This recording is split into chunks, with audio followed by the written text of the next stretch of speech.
If you recognize this photo and the music that goes along with it, you're old.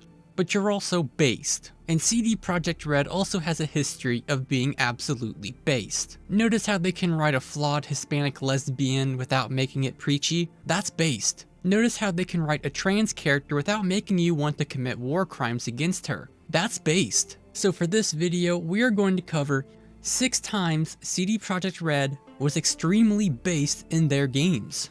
This will include some side quests and moments from both Cyberpunk 2077 and The Witcher 3. And of course, these quests will contain political satire that you may or may not agree with, so don't kill the messenger. Anyways, let me know down in the comments if you would like to see Virtuos Studios make the cancelled Moon DLC. Come on, CD Projekt Red, that would be extremely based. It's free real estate. Up first, we have a side quest for Cyberpunk 2077 called Killing in the Name. You get this quest pretty early, but can't actually do it until Act 3. This quest starts with browsing a Reddit-like website and picking up a job offer from Nancy to track down this political icon named Swedenborg Riviera, who has been radicalizing people on the internet. For this quest, you have to follow a bunch of proxy routers until you find the location of Swedenborg, and you'll even get some insight from Johnny Silverhand as you track down each router. The first router is in Santo Domingo. Once you hack into the router, Johnny will tell you that tracking down these routers is just a big waste of time, and how he just rubs out sayings like a gooned out horny teen off his rockers, but the whole world just swallows it up without question.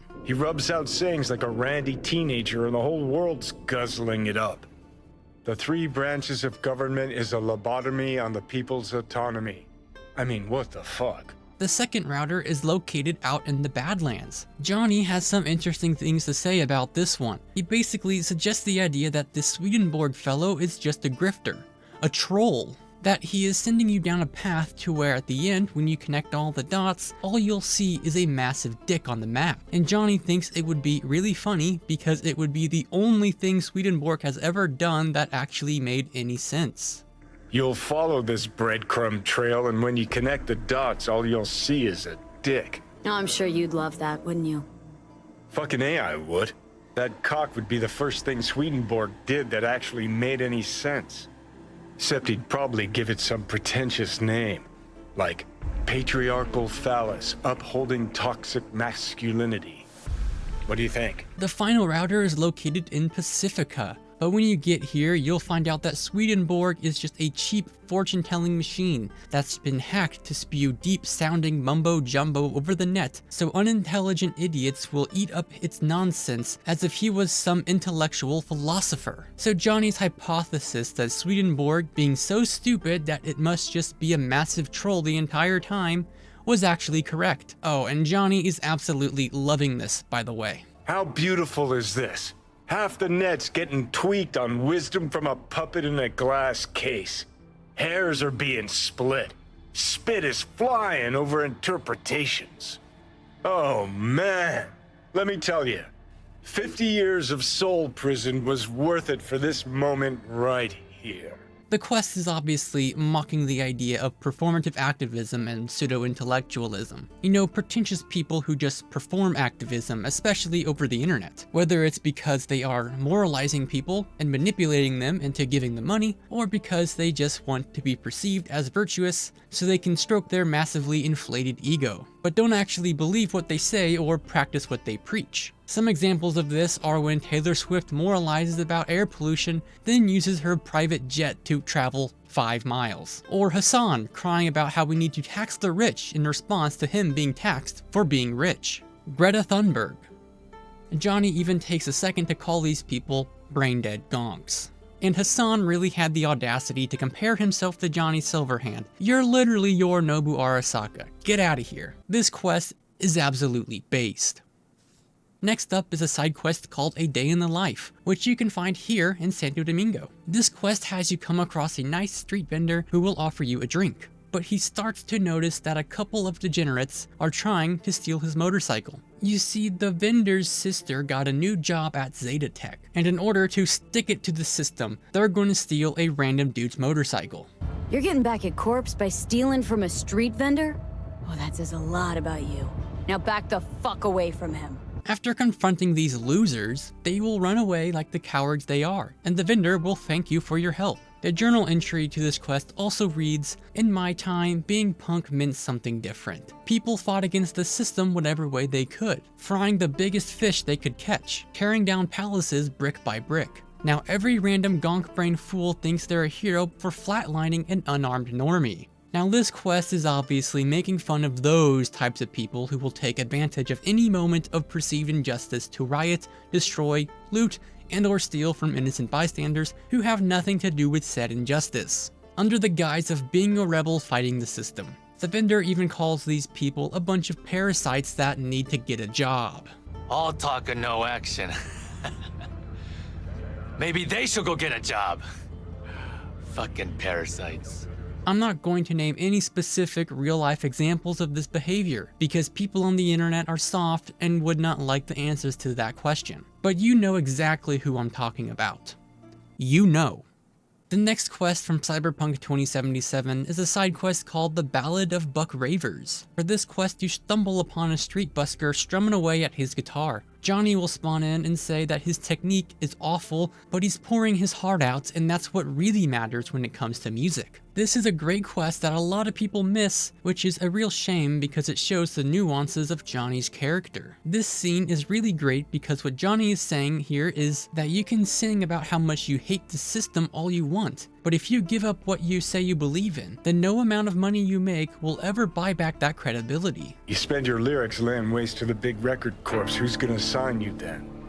But give up your ideals, and no amount of eddies can buy them back. Some real-life examples of this would be so-called punk bands such as Green Day or Rage for the Machine. You can sing about how much you don't want to be an American idiot, but everyone notices when you actually become said American idiot. Johnny also makes a crack at mindless consumerism later on the quest. Mindless consumerism is basically the popular clip, don't ask questions, just consume product and get excited for next product.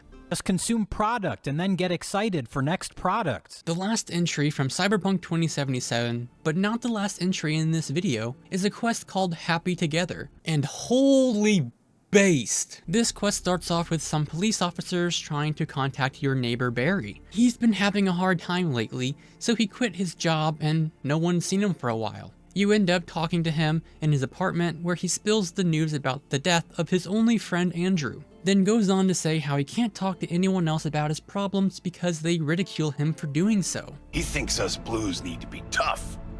Can't bear the sight of a kid getting murdered. Born with pussy genes. Barry will eventually tell you about Andrew's niche in the columbarium, so you'll head over to the columbarium to find out that he's a turtle. If this seems ridiculous, it's because it is. After interacting with the niche, Johnny goes on to drop some of the hardest and most based lines of dialogue in the entire game. You know how it goes. Stare too long into the abyss will stare right back at you. Taking a step into it wouldn't be so drastic, considering the shit he's seen in his lifetime. What makes this quest sad is how messed up Barry's situation is, and how he would be ridiculed and shamed for trying to talk about his problems. Because God forbid men talk about their feelings. So he turned to his pet turtle whenever he needed to talk to someone. And when that animal eventually passed away, it sent Barry into a mental health crisis. You can confront the cops and scold them about how sad Barry's situation is, making the cop realize that instead of shaming Barry, they should be supporting him. Barry isn't in great shape. So much so, in fact, that he preferred to talk to a tortoise instead of you two. That's supposed to be funny? The complete opposite. It's sad as hell. Barry didn't handle badge life too well.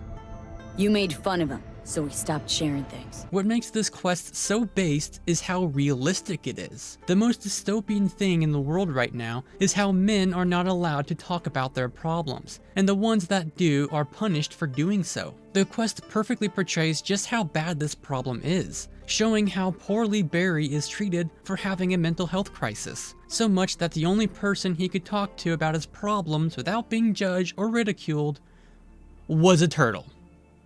I just know some people are going to see this on TikTok or YouTube Shorts and say, "This is giving incel energy," or some other ignorant Reddit brain rot, but that only proves my point further. Once again, holy based. Do you want to know what's also based? Buying G Fuel. We all need that caffeine kick, or else you'll end up like my past self, stuck in bed like a potato and with crippling depression. After G Fuel, I'm right as rain, but still with crippling depression. But if you use my code, you'll get 20% off your next G Fuel order. And if you make 6 orders over the course of your entire life, that's basically 1 free order. Or maybe not, I don't know, I failed algebra. Link in the description. Now moving on to The Witcher 3. I mean, Geralt's whole character is extremely based. Just for reference, I want to include probably one of my favorite quotes from Geralt in the entire Witcher book series. It's incredible how much my neutrality outrages everybody, how it makes me subject to offers of pacts and agreements, offers of collaboration, lectures about the necessity to make choices and join the right side. And that's just chef's kiss. The next absolutely based moment from CD Projekt Red is a side quest called Paper Chase, which was added into the Blood and Wine DLC. This quest starts with you going to the bank to get your coin, but the issue is that you've been declared dead, so you have to go fill out paperwork to legally resurrect you. Oh, but the problem is that you need to fill out another form to get the paperwork, but then you have to go back to the first window, and she's gone.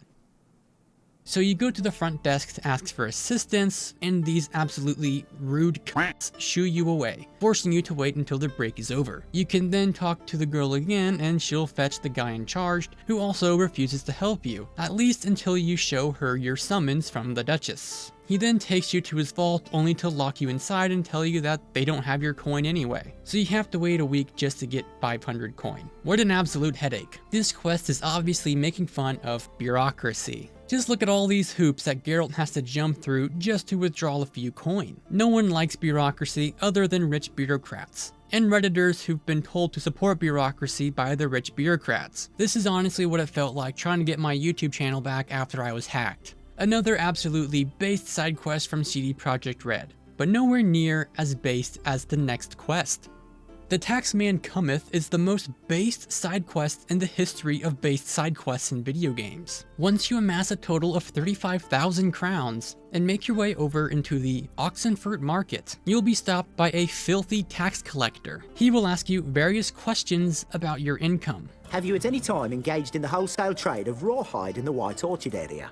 These questions are all references to known exploits players would use to unethically obtain money. But if you answer yes to these questions, the tax collector will send you to the bank to pay back taxes. Once you pay off your taxes, Geralt will drop the most unfathomably based line of dialogue in video game history.